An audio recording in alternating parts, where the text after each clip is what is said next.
Hey guys, Jen here in the Northview Model Shop, and guys, been a few model shows in this year, and we've collected some really cool stuff.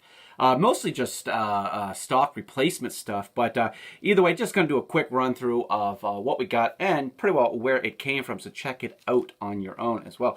So guys, quickly up front, the basics were what we bought to replace some used up stock. So first of all, we got our favorite glue is the Tamiya Extra Thin. Now we've been using Quickset, and Quickset works pretty good, but I do prefer the darker green, the Extra Thin Original, for a lot of the build process. We have larger parts. I find this stuff, to me, gives me a little more working time to fiddle and fit. After using Extra Thin, I found some pros and cons, and we'll do a video on that later on. So I picked this up from my buddy Scott over at elmcityhobby.com, mostly because I went to get some of this from our local guy, our local hobby store. Well, it's not really a hobby store, it's just he sells models and supplies, and all he had was Extra Thin, and the price started at 12 bucks. Way too much. It's almost double from what Scott's selling it, so lined up with Scott. So every time I meet up with Scott now, I always get him to bring me a couple of these, just so we don't run out. So can't go wrong there. We're running out of tape here in the model shop, and North Model Shop. So we were up to, we were actually in Fredericton at elmcityhobbies.com at Scott's store, and I just happened to look up the tape, and his tape is half price from what our local guy is. So I picked up one of each. I have yet to pull the trigger on the dispenser version. I don't know why, but I have. So maybe next time I should get the dispenser version, just buy the refills. But at the price this stuff was going for, I couldn't go wrong. So had to pick that up. Also from elmcityhobbies.com, I got some of the X-Acto blade refills, 15 blades for 10 bucks Canadian, a lot cheaper than what we were getting them here, so pick those up from Scott as well.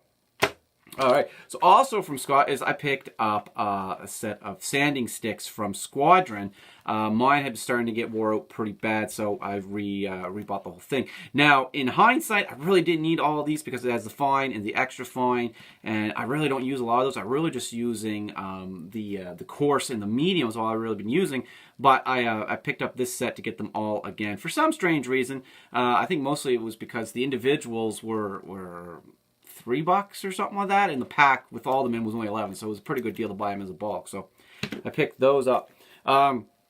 Also for replenishment was the Viejo Monocolor Black. We ran out of ours before the model show, and had to use the gloss, which was, or the glaze black from Viejo, which wasn't as good as the normal black. So needed that for the refill.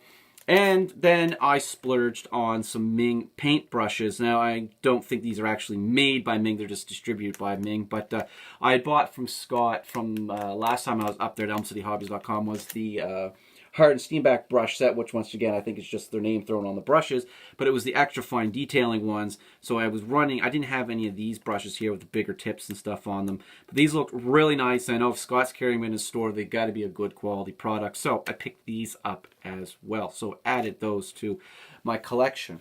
Now, over at JHobbies, my buddy Jamie Meekins there, he runs an online store. And I'll get you guys his address here as soon as I can get a hold of it from him. I picked up these sanding nibs, and I believe these are 180 grit ones, and I've always wanted to get these. I can never get them because everywhere I went they were sold out. So I picked these up. The price on these weren't too bad. I think it was like $6 for them, so I got these. Really excited to get using those. They get you into them smaller areas. And I really do believe that these are just the offcuts of some other bigger products they're making. So good way to utilize waste there. And then my new favorite primer from JHobbies is the Ming primer, the One Shot. Now they say this is just Stynal Jizz rebottled for different suppliers, different manufacturers. So I got the white, and I was going to get another black, but they didn't have the black, so I picked up the green for some military stuff. So I think we're going to utilize this a lot. I really do like this. The only thing right now with the difference between One Shot and Badger Stynal Jizz is Stynal Jizz you can get in different sizes of bottles, and this you can get in, they're only selling them in this version, which is 60 millimeters or 2 ounces. Now, the other thing was when I was at elmcityhobby.com, at Scott's store, the Vallejo acrylic polyurethane primers come in like 1 liter bottles.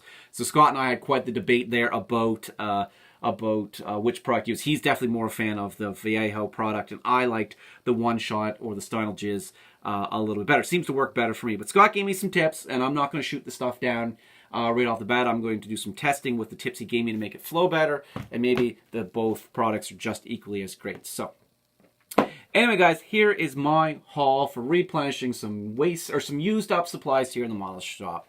Guys, thanks for tuning in, and we'll catch you next time. Adios.